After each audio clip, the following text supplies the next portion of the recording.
Gelombang kerusuhan telah melanda Inggris selama berhari-hari sejak akhir Juli 2024 hingga video ini tayang. Bermula dari disinformasi, kemudian menjamur oleh pandangan fasisme dan rasisme, hingga akhirnya berujung pada tindakan anarkis tak berakal, sekaligus mencatatkan sejarah buruk dalam 13 tahun terakhir. Persoalan semakin pelik dengan terseretnya Rusia ke dalam gelombang kerusuhan di Inggris ini. Lantas, apa yang sebenarnya tengah terjadi di Inggris saat ini dan mengapa nama Rusia ikut disebut-sebut?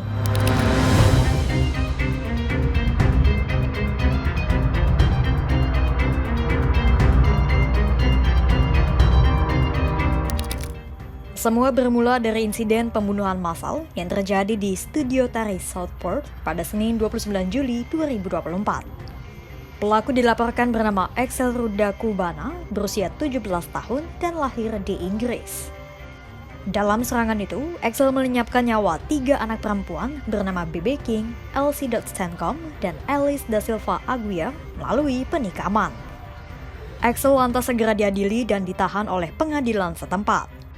Namun, sebuah disinformasi yang memperkeruh situasi telah menyebar di kalangan masyarakat dan ditelan mentah-mentah oleh para golongan sayap kanan. Adapun berita palsu itu menyebut bahwa tersangka sebenarnya seorang imigran muslim bernama Ali Al-Shakati yang masuk ke dalam daftar pantauan M16 atau Badan Intelijen Inggris. Padahal, berdasarkan pernyataan pengadilan, pelaku jelas-jelas seorang pemuda kelahiran Inggris dan dibesarkan oleh keluarga Kristen Rwanda. Disinformasi itu lantas memantik masyarakat kelompok sayap kanan yang telah lama memendam keresahan akan masuknya para imigran ke Inggris dan Islamofobia di negara itu. Juntrungnya, kerusuhan anarkis di sejumlah wilayah tak terelakkan. Hotel penampung suaka dibakar, gedung-gedung publik dirusak, pelemparan terhadap petugas aparat keamanan dan kendaraan polisi, hingga aksi anarkis lainnya di jalanan. Per 6 Agustus 2024, kerusuhan telah tercatat pada 26 titik di seluruh Inggris. Hingga kini, polisi telah menangkap lebih dari 370 orang dari berbagai wilayah dan akan terus meningkat seiring dengan upaya aparat keamanan mengidentifikasi pelaku kerusuhan. Ketua Dewan Kepala Kepolisian Nasional Inggris, Gavin Stevens, pada Senin 5 Agustus 2024, menyatakan keprihatinan dan tekadnya untuk menangkap para pelaku. We feel, as community members, deeply affronted by this completely unnecessary violent disorder, and the consequences of it are severe.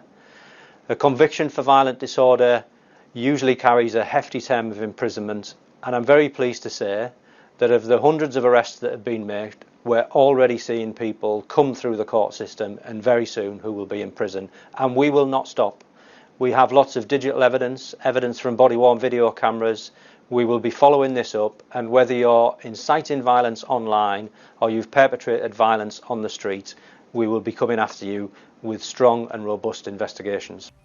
Pertanyaan selanjutnya, mengapa Rusia ikut disebut-sebut terseret dalam insiden rentetan kerusuhan di Inggris?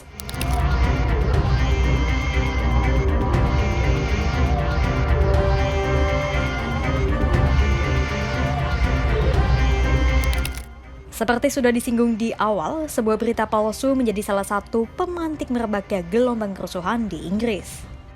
Adapun disinformasi itu menyebutkan bahwa pelaku penikaman di studio tari Southport merupakan imigran muslim bernama Ali Al-Shakati. Menurut penelusuran The Bureau Investigate Journalism atau TBIJ, disinformasi itu mulanya disebarkan oleh situs berita mencurigakan bernama Channel 3 Now. Dilansir dari Harian Kompas, sejumlah kantor berita pemerintah Rusia seperti Russia Today maupun TASS telah mengutip isi artikel Channel 3 Now.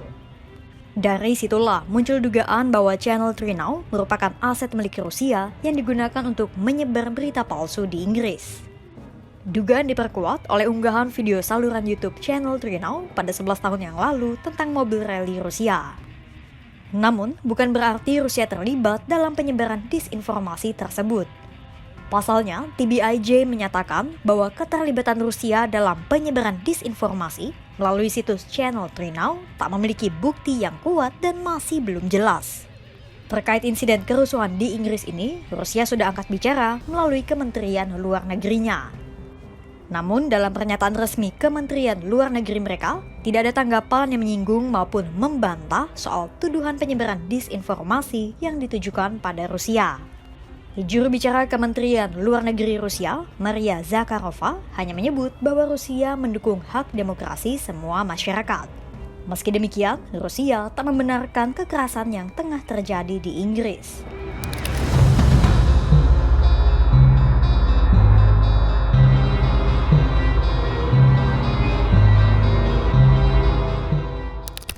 Disinformasi dari Channel 3 Now bukan satu-satunya penyebab meledaknya kerusuhan di Inggris. Pasalnya, informasi sesat lainnya turut disebarkan oleh tokoh-tokoh ekstrim sayap kanan dan anti-imigran seperti Stephen Yaxley Lennon alias Tommy Robinson. Penyebaran informasi keliru disebarkan melalui akun media sosial seperti X dan Telegram. Ditambah, aksi anti-imigran, rasisme, fasisme, dan Islamofobia sejatinya telah merebak jauh sebelum insiden penikaman di Southport terjadi. Praktis, gelombang kerusuhan di Inggris ini seolah seperti bom waktu keresahan para kelompok sayap kanan yang telah terakumulasi sejak lama. Dalam laporan TBIJ pun, mereka menemukan fakta bahwa para pengunjuk rasa sejatinya tahu adanya disinformasi soal identitas pelaku penikaman di Southport. Namun, para pengunjuk rasa tetap melakukan aksi di jalanan karena sikap ekstrim dan juga protes atas perubahan kebijakan imigran yang dilakukan oleh Perdana Menteri baru Inggris, Keir Starmer. Adapun perubahan yang Starmer lakukan adalah membatalkan rencana pendahulunya, yaitu Rishi Sunak, untuk mendeportasi para imigran ke Rwanda. Sebagai gantinya, Starmer memilih untuk menggandeng negara-negara Eropa dengan harapan bisa mengurangi laju imigran. Sementara untuk kasus kerusuhan yang tengah terjadi, Keir Starmer akan mencari sosok-sosok provokator dan pembuat onar. There are a number of actions that came out of the meeting. The first is we will have a standing army of specialist officers, public duty officers, so that we'll have enough officers to deal with this where we need them. The second is we'll ramp up criminal justice. There have already been hundreds of arrests. Some have appeared in court this morning. I've asked for early consideration of the earliest naming and identification of those involved in the process, who will feel the full force of the law. And thirdly, I've been absolutely clear that the criminal law applies online as well as offline, and I'm assured that that's the approach that is being taken. Kerusuhan di Inggris yang berlangsung selama berhari-hari menunjukkan besarnya sikap anti-imigran dan sikap ekstrim lainnya di negara itu. Meski disinformasi jadi salah satu penyulut, namun hal itu bukan satu-satunya penyebab terjadinya kerusuhan. Pasalnya, sudah sejak lama kelompok sayap kanan di Inggris memendam keresahan akan kebijakan imigran pemerintah. Lantas, apa langkah yang akan diambil pemerintah Inggris untuk meredam protes dari sayap kanan, sekaligus mengatur laju imigran di negara itu? Simak terus perkembangannya hanya di kompas.com.